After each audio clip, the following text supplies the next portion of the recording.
Oh hey, the one and only Dusty Bottoms here, founder of Kingdom Trucking Academy. In this week's video, we're going to be discussing non-domiciled CDL holders and what that means. So let's get started.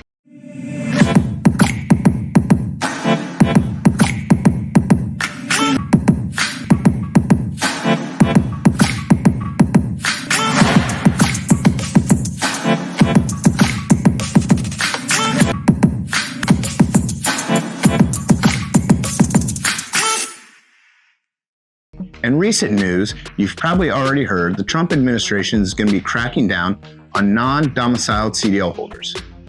Well, what does that mean exactly? What is a non-domiciled CDL holder?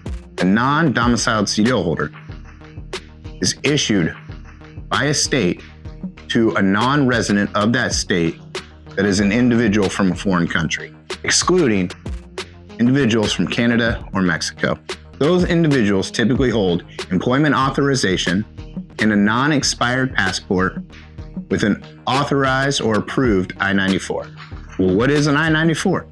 An I-94 is a document that shows entry and exit into the United States. Oh hey, the one and only Dusty Bottoms, founder of Kingdom Trucking Academy and the creator of the Kingdom Driver Training Program. The Kingdom Driver Training Program is the curriculum we use at Kingdom Trucking Academy. We have maintained a 100% passing rate using the Kingdom Driver Training Program. The Kingdom Driver Training Program is a complete set of 9 comprehensive videos. You can purchase all 9 videos at kingdomtruckingacademy.com. Each video is designed for the requirements needed to pass your CDL exam.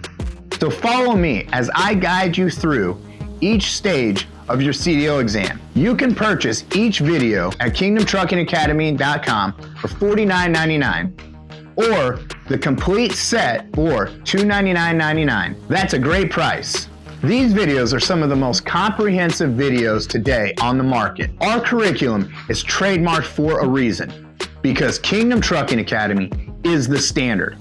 Everyone else is just second place. So go to kingdomtruckingacademy.com to get your videos today. Roll on, truckers, roll on.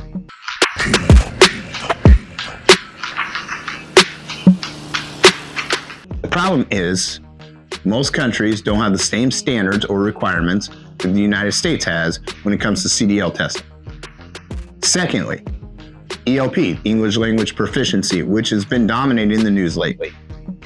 These foreign individuals might not necessarily have ELP, English Language Proficiency. Now, getting into what I said earlier, we have a reciprocatory agreement with Canada and Mexico when it comes to CDL holders. So all of this, the non-domiciled CDL holders, as well as CDL holders from Canada and Mexico, all kind of fit under the same situation. While we're cracking down on non-domiciled CDL holders, what we're doing is not cracking down on this reciprocatory agreement that we have with Canada and Mexico. This reciprocatory agreement we have between Canada and Mexico is to facilitate the unimpediment of trading of goods between countries. Here lies the problem, not only with the non-domiciled CDL holders, but CDL holders is, again, the ELP, English Language Proficiency. And I have some questions with that. And those questions encompass everything that's been going on with CDL testing, well, CDL holders, and the continuing safety measures that we're trying to enact on the highways and the roads. Now, these reciprocatory agreements that we have with Canada was established in 1988, and the one we have with Mexico was established in 1991. Interestingly enough, since Sean Duffy has taken over the Department of Transportation, he has made it a mission to help make the roads safer. Along with the ATA, OOIDA, I agree with a lot of the things that he's doing. What I find funny is the Biden administration, the Obama administration has kind of set up a bunch of the things that right now Sean Duffy and the Trump administration are trying to get rid of, take away. Like the memorandum that the Obama administration put out for the ELP, or ignoring the ELP. And Trump administration going back and saying, no, we need to enforce this, which I agree. I agree that we need to have standards, English Language Proficiency. Far too often I've seen many drivers that don't speak or read English trying to drive in the United States. Again, I don't care where you're from. I don't care your background. anything. I don't care your ethnicity, race, religion, all of these things. What I care about is making our roads safe. Not being able to speak the language is not safe for the road. Here are some of the questions I have. With this reciprocity agreement that we have between Canada and Mexico, well, I understand almost all Canadians speak English and can read English. And I also know the Canadian CDL testing requirements, and they're pretty difficult. They have a very high standard for their trucking industry. I don't know what the standards are in Mexico. Don't know what the testing requirements are in Mexico. I do know from history, Mexico is a very corrupt country. I also know it's a very poor country. So here's my conundrum, the question I have. So if we're enforcing the ELP, English Language Proficiency, how does that relate between this reciprocity agreement that we have between Mexico and the United States? Or at the port of entry, when a Mexican driver comes up, are we testing their ELP, their English Language Proficiency, to make sure when they come into the country that they can speak English, that they read the signs? Because if we're not, then everything we're doing is for nothing, right? So now that we have a driver entering the United States that can't read or speak English, what's to happen?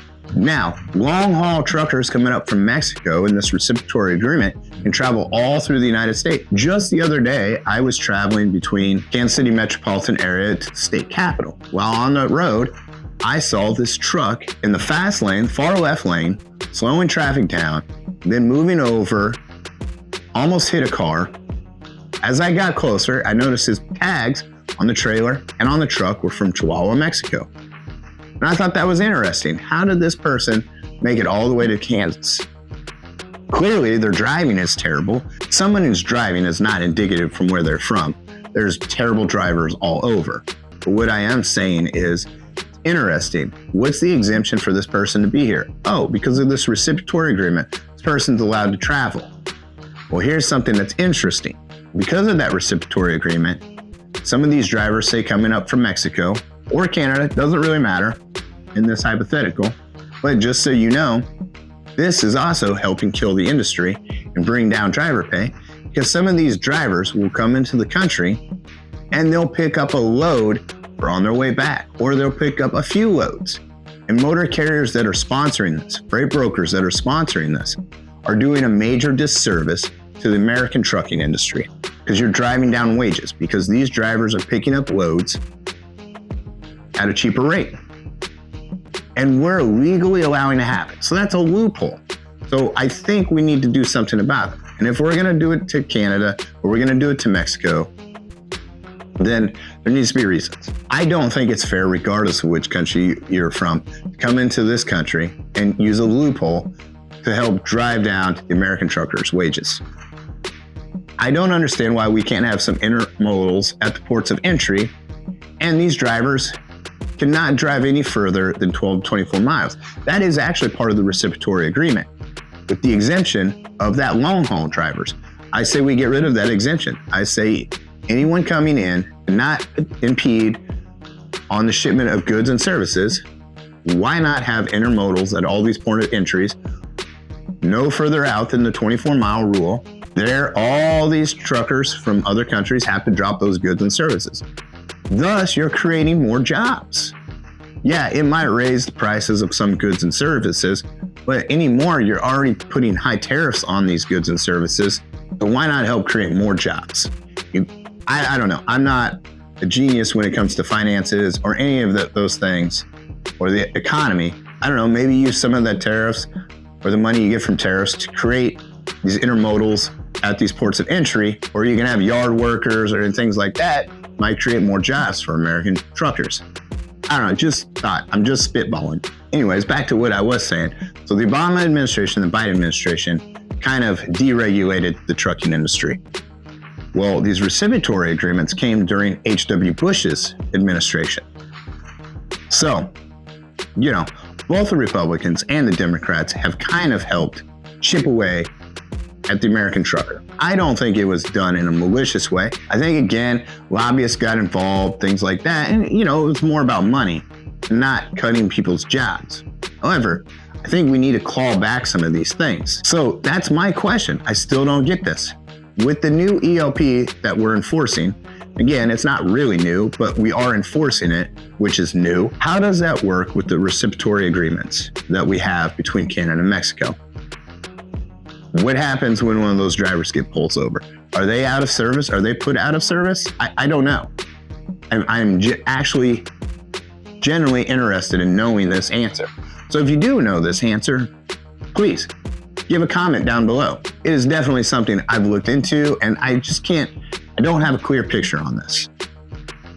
I am in favor of the ELP, and I am in favor of not impeding on the reciprocity agreements. However, when it comes to those reciprocity agreements, I do believe, and I reiterate this again, we need to get rid of that long haul exemption for several different reasons. Safety, driving wages down, all of these things.